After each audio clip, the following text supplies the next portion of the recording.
On paper है। असल में हम सब जानते हैं कि पूरे महाराष्ट्र में पुलिस और अन्न भेषण विभाग के आशीर्वाद से गुटखा बिक्री चालू है।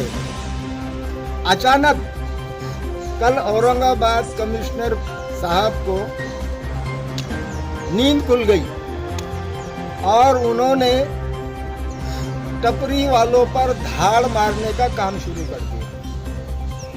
इसमें औरंगाबाद में 100 से ज़्यादा छोटे टपरी चालकों को गिरफ्तार किया गया और उन पर जो है सेक्शन 328 जो सेक्शन जो है तो जहर देने का सेक्शन है, जिसको औरंगाबाद हाई कोर्ट ने ये सेक्शन लगाने से पहले मना किया था, लेकिन उसके बाद सुप्रीम कोर्ट ने इसको कंटिन्यू किया। सवाल ये है कि गुटखा बंदी होना चाहिए। हम गुटखा बंदी के विरोध में नहीं है, लेकिन हमारा साफ साफ इतना कहना है, एफडी डिपार्टमेंट और पुलिस डिपार्टमेंट इनको क्या पता नहीं है कि ये गुटखा कहाँ बनता है? इनको क्या पता नहीं है कि ये गुटखा औरंगाबाद में कौन लाता है, कहाँ लाता है? और करोड़ों की जो गुटखा माफिया जो है ये उलाढाल कर रहे हैं। हमारा कहना महज सिर्फ इतना है कि गुटखा बंदी आप ज़रूर करो, वो होना ही चाहिए, लेकिन इसमें जो है तो छोटे छोटे टपरी चालक जो है, जैसे कि हम सब जानते हैं कि हम बहुत दिनों से कोरोना से जूझ रहे थे और आज भी हम उसमें परेशान हैं। कोरोना की वजह से जो कल 100-150 लोगों को गिरफ्तार किया गया, उनके 1000-1500 रिश्तेदार, उनके माँ बाप, उनके बहन रात भर घर में परेशान थे। तो पूरा कोरोना के टाइम में लोग परेशान थे।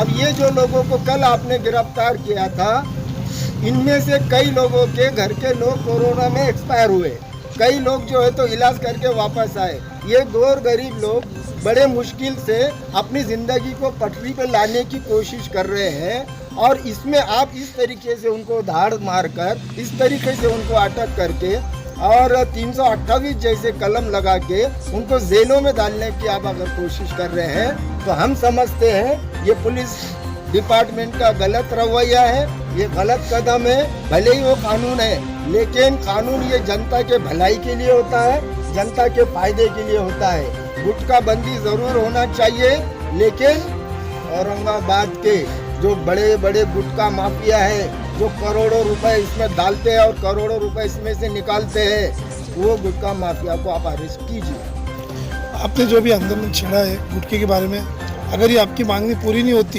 ये गुटखा बंद नहीं, तो आगे का स्टेप क्या रहेगा आपका अगला? आगे स्टेप जो अभी तक तो जो चल रहा था वो चल रहा था।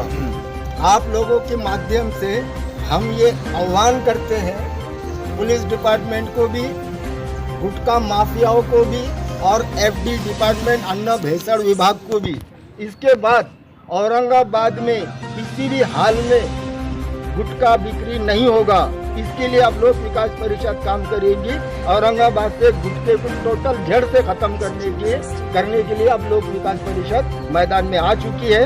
अब कोई किसी की माफियागिरी नहीं चलेंगी। अब हर माफिया को जो है तो कानून के सामने लाया जाएगा, लेकिन गरीबों को इसमें नुकसान नहीं होना चाहिए। हमारे खासदार साहब ने भी कुछ साल पहले इसी तरह की मुहिम चलाए थे और वो खामोश हो गए। क्या आपकी भी ये मुहिम वैसी होगी?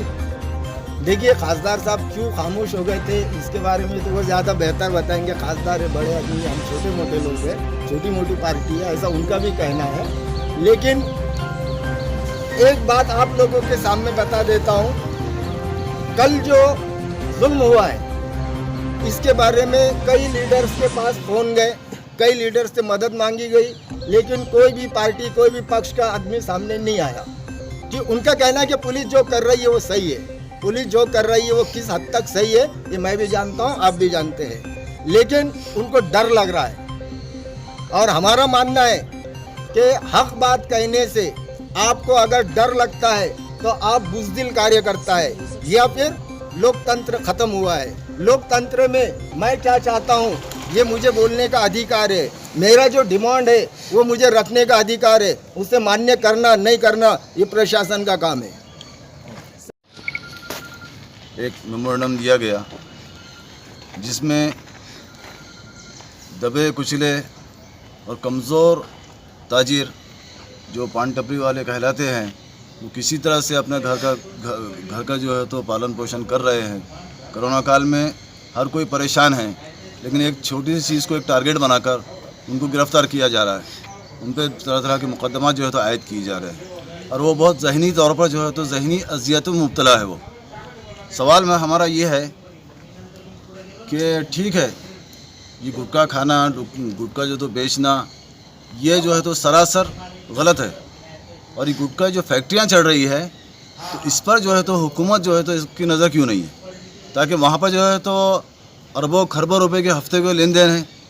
अब दूसरी बात यह है कि हुकूमत की नज़र सिर्फ इस चीज़ के ऊपर है, बड़े बड़े वाइट कलर राशन दुकान वाले जो 25 किलो जो है तो उनको देना चाहिए, वो सिर्फ 5 किलो अनाज जो है तो उनको फराहम कर रहे हैं बड़ी मुश्किल से, और वो भी लंबी कतार में खड़े रहने के बाद जो तो मिल रहा है उनको। इस पर उनकी नज़र नहीं है, क्योंकि आज जो है तो हुकूमत को ये चाहिए कि ये जो गुटखा जो फ़रोख्त हो रहा है ये नंबर 2 का मामला है और ये धड़ल्ले से जो है तो मार्केट में आता है, बिकता है, टपरियों में सजावट जो है तो उसकी दिखती है हमको। लिहाजा जो है तो ये बड़े जो फैक्ट्रीज़ वाले हैं, ये फैक्ट्रीज़ वालों पर जो है तो वो फैक्ट्रीज़ पर जो है तो बैन लगाई जाए पूरी तरह से, और एक भी गुटखे की पुड़िया जो है तो शहर में नहीं आना चाहिए। और ये जो गरीबों को जो परेशान किया जा रहा है, तो हम ये गरीबों को परेशान के ख़िलाफ़ जो तो लोक विकास परिषद मैदान अमल के अंदर है और इंशाअल्लाह ताला उन्हें हरगिज़ जो है तो हम कानून का सहारा लेकर जो गरीब और मज़लूमों पर जो है तो एक जुल्म और कहर ढाया जा रहा है, तो उसके ख़िलाफ़ जो है तो हम पूरी तरह से मैदान अमल में हैं। आपका इशारा मतलब बड़ी मछलियों को पकड़ने की तरफ है। मैंने बता दिया हूँ, कई ऐसे राशन दुकानदार है जो एक मिसाल दिया मैंने। दूसरी बात यह है कि गांजा यहाँ पर मिल रहा है, आप चले जाइए, मकामत मालूम है, आप पत्रकार लोग हैं कि गांजा कहाँ मिला, अफीम कहाँ मिली, गैर कानूनी तरीके से शराब फ़रोख्त किए जा रहा, शराब की दुकानें सजी हुई है, क्योंकि उन पर इसलिए हाथ नहीं डाला जा रहा कि वहाँ से मोटी रकम जो तो हासिल होती है और कई ऐसे गैर कानूनी कारोबार चल रहे हैं, जबकि ये जायज़ कारोबार करते हुए अपनी मेहनत का जो तो कमाते हैं ये लोग, तो इन पर जो है तो जुल्म करने के क्या मायने हैं। मायने ये है कि इनको हर एतबार से कमज़ोर कर दिया जाए, इन्हें हर एतबार से लागिर कर दिया जाए, इन्हें किसी भी एतबार से उनको सोचने समझने की उनकी सलाहियतों को ख़त्म कर दिया जाए, उनकी जहनीत को ग़ुलामाना जहनीत बना ली जाए। ये एक एजेंडा काम कर रहा है।